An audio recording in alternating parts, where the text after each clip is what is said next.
Bismillahirrahmanirrahim. Assalamualaikum warahmatullahi wabarakatuh.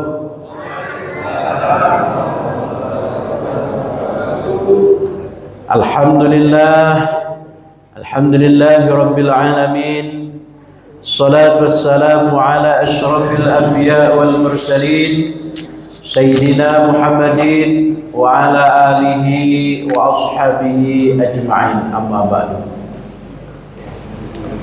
Alhamdulillah, bapak-bapak, ibu-ibu, adik-adik, sholat tarawih dan sholat isya berjamaah yang dimuliakan oleh Allah Subhanahu wa ta'ala. Alhamdulillah, kita bersyukur kepada Allah Subhanahu wa ta'ala. Pada malam hari ini kita masih diberikan Allah nikmat sehat serta sempat untuk melaksanakan ibadah.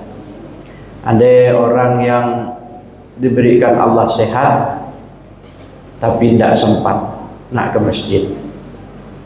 Kita bersyukur kepada Allah diberikan Allah nikmat sehat, kemudian sempat serta nikmat iman dan Islam.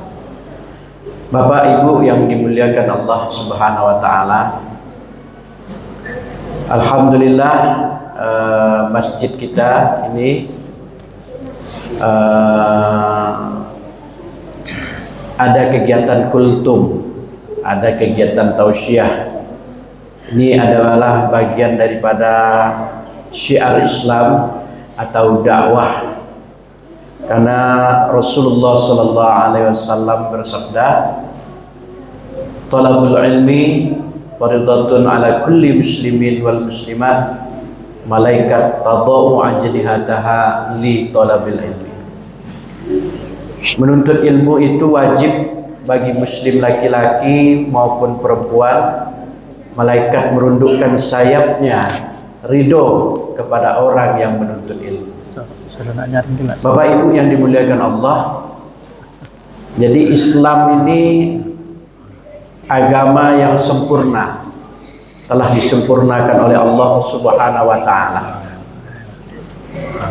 Jadi ajaran-ajaran Islam ini juga harus kita pelajari, harus kita pahami, sehingga kita tidak tersesat di dalam menjalankan aktivitas kehidupan kita di dunia ini. Allah Subhanahu wa ta'ala berfirman di dalam Al-Qur'an, A'udzubillahi minasyaitonirrajim. Bismillahirrahmanirrahim. Alif Lam Mim.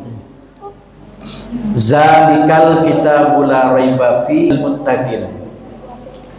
Allazina yu'minuna bil ghaibi wa yuqimunas sholata wa yutuz zakat. Ini ayat pembuka di dalam Al-Quran. Alif Lam Mim, hanya Allah yang mengetahui. Zalikal kitabu la raiba fi hudan lil muttaqin. Zalika artinya itu, zalikal kitab itu Al-Quran. Zalikal kitabu la raiba fi, tidak ada keraguan. Hudan lil muttaqin, petunjuk bagi orang-orang yang bertakwa. Nah, jadi Al-Quran ini sahih, petunjuk untuk orang-orang yang bertakwa, orang yang menjalankan perintahnya dan menjauhi larangannya. Jadi di situ segala ajaran-ajaran Islam ya, yang umumnya ada di situ di Al-Quran. Kemudian untuk penafsiran-penafsirannya ada di dalam hadis. Nah, contohnya di dalam Al-Quran diharamkan kita untuk memakan daging babi, walahmil hinzir, ya, memakan daging babi. Mengapa? Ya kan? Dan daging anjing tidak disebutkan di dalam Al-Quran. Daging anjing disebutkan di dalam hadis. Binatang yang bertaring, yang menjijikkan. Jadi kajian-kajian semuanya itu ada di dalam hadis baginda Rasulullah SAW untuk menerjemah. Contohnya kita sholat ini di dalam Al-Quran perintah sholat aja, tidak ada gerakan-gerakan sholat.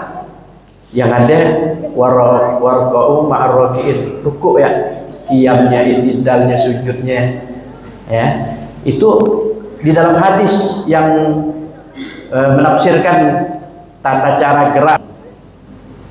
Zalikal kitabul la raiba fihi hudal lil muttaqin. Orang yang pertama, allazina yu'minuna bil ghaib, orang-orang yang percaya. Yu'minu, orang-orang yang percaya bil ghaib, yang gaib, yang tidak nampak oleh penglihatan mata. Nah, contoh kita menyembah Allah ini kan tidak nampak nih, tapi kita yakin Allah ini ada. Contohnya kipas angin nih, nah, tidak nampak kan anginnya kan, tapi ada. Nah, sinyal tidak nampak tapi ada. Bisa mendatangkan gambar, bisa mendatangkan video, bisa mendatangkan tulisan. Tidak ada kabelnya sinyal loh, tapi bisa sampai. Zalikal kitabul la raiba fihi hudal lil muttaqin.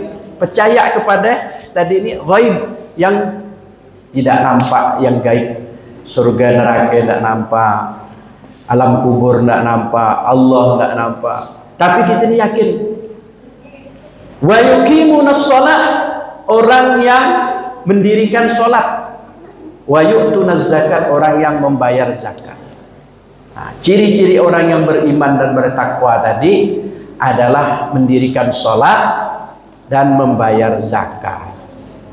Pak Ibu yang dimuliakan Allah Subhanahu wa taala, jadi sholat, as-sholatu miftahul jannah. Sholat itu kunci surga. Jadi kalau kita puasa Pak, tapi tidak sholat, tidak lengkap Pak. Kita tidak dapat kuncinya. Jadi yang mantap itu kita mendirikan sholat, mengerjakan juga puasa. Karena sholat ini kuncinya. Contoh kalau HP, kalau udah terkunci, tak bisa kita buka YouTube, buka Facebook, Twitter, Instagram, tak bisa terbuka semuanya. Karena kuncinya tidak kita dapatkan. Tapi kalau udah kuncinya kita dapatkan, terbuka semuanya. Sedekahnya diterima oleh Allah, silaturahminya diterima oleh Allah Subhanahu wa taala, zakatnya diterima oleh Allah, hajinya diterima. Karena dia mendirikan sholat. Tapi kalau dia cuma puasa aja, ya kan, sedekah aja, tidak mendirikan sholat, dia tidak dapatkan kuncinya. Nah, maka hadirin yang dimuliakan oleh Allah Subhanahu wa taala ini. Kemudian wa yu'tunaz zakat, membayar zakat. Salah satu untuk penyempurna puasa kita nanti adalah membayarkan zakat fitrah untuk diri kita, keluarga kita, anak kita. Kalau dulu 2,5 kilo. Kemarin saya dapat informasi dari Kemenak itu 2,7. Bukan yang dulu-dulu tidak sah, cuma yang terbaru ini katanya 2,7 on. Nah, informasinya. Bapak Ibu yang dimuliakan oleh Allah Subhanahu wa taala, bayarlah zakat, baik itu zakat fitrah, zakat mal, zakat berfungsi untuk membantu saudara-saudara kita yang fakir miskin, ya, untuk menyenangkan hatinya ketika hari raya Idul Fitri. Nah, inilah salah satu keadilan Allah Subhanahu wa taala. Jadi semuanya bisa bergembira. 8 asnaf yang harus kita berikan sebagai amil. Udah dibentuk amil sini kan masjid ini kan? Nah, jadi harus tahu yang tempat-tempat yang nak diberi tadi itu.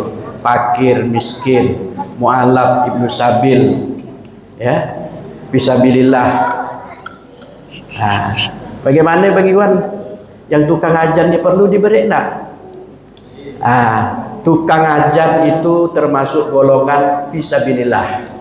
Orang yang berjuang di jalan Allah, termasuklah marbot, termasuklah guru TPA. Ini termasuk fisabilillah. Imam, orang yang termasuk fisabilillah, berjuang di jalan Allah. Fakir miskin itu udah jelas dah tuh, harus diberi mu'alaf.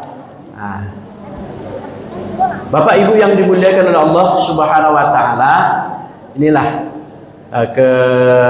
kesempurnaan agama Islam yang perlu kita ketahui. Mudah-mudahan amal ibadah kita diterima di sisi Allah Subhanahu wa taala, puasa kita diterima, dan zakat fitrah kita diterima di sisi Allah. Allah membersihkan diri kita dan harta kita. Dan kita nanti di Idul Fitri mudah-mudahan kembali dalam keadaan suci sebagaimana sabda Nabi, man sauma ramadhana imanan wa ihtisaban ghufira lahu ma taqaddama min dzambi. Barang siapa yang berpuasa di bulan suci Ramadan dengan iman dan mengharap ridha Allah, maka dosa-dosanya akan diampunkan Allah. Demikian saya akhiri, wabillahi taufik wal hidayah. Assalamualaikum warahmatullahi wabarakatuh.